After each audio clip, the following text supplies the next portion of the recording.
Welcome to Browser Desktop, the world's first JavaScript-based dynamic HTML inclusion framework. In front of you, you see two windows. On the left is the Firefox browser. On the right is the console output for a Tomcat server running a demo application using the Spring framework. Let's go ahead and go to the landing page of our application. Notice that on the right, every time the browser asks for a URL from the server, the URL for the server is the URL asked for is printed out over here along with the parameters, as well as the JSP that's returned from the server.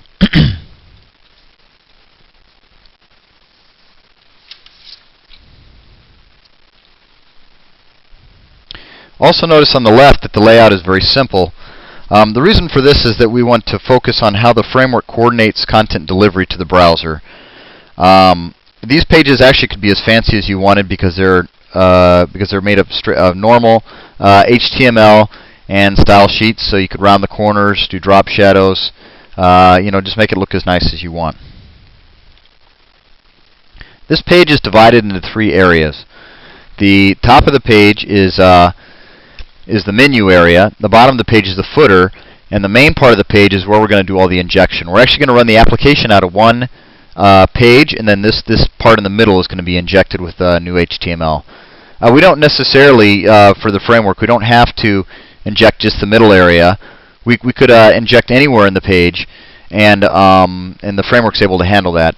In fact, the framework allows you, as you navigate forward, to change your injection spots, and when the user hits the back button, it will roll through the different spots in the roll through the different places in the application in order, roll backwards through them.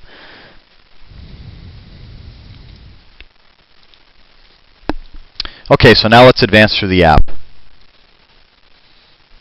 Notice as I advance forward, you see the pages being you see the page being requested over here on the right. And also notice the anchors changing up top. So let's go to the next page. Second page, being requested from the server. Third page, requested from the server. And see, this header and this footer, they're not changing. And they're really just kind of dummies because there's nothing really going on there. They're just for demo purposes. Okay, so now we're on the fourth page. Now what happens if we hit the back button? Notice that the anchor went back, the page went back, but there was no communication with the server. This saves you a lot of bandwidth because it makes your applications much less chatty. The page is actually coming out of the browser, a browser stack that the framework maintains. Now if I go back, let's continue to go back, and let's say I go back actually in the main body of the browser itself, you'll notice that the anchor changes up top. So it's all kept coordinated. So you can go backwards through the browser back button or through the back inside of the page, and the anchor changes, and still no server activity. Let's continue to go back. Let's also look at the modal feature. Here's a modal page. Notice that it's floating above the rest of the rest of the main page here. And we can do a modal on top of a modal on top of a modal as many times as we want. And the user is not permitted to interact with this page in the background. See, nothing happens when we click on that.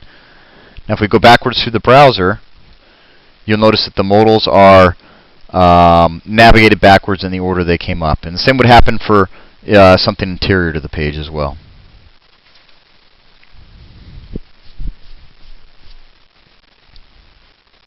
Down here at the bottom, we have a developer feedback link. You'll notice even when we go into the modal, that link stays above the rest. We do that on purpose so that it'll always be accessible. But this link will not be accessible in production. It's only accessible in development, and there's a setting in the framework for that. Now, if I click on that link, what it does is it shows me the text that came back in the last async call that was made, so I can inspect it.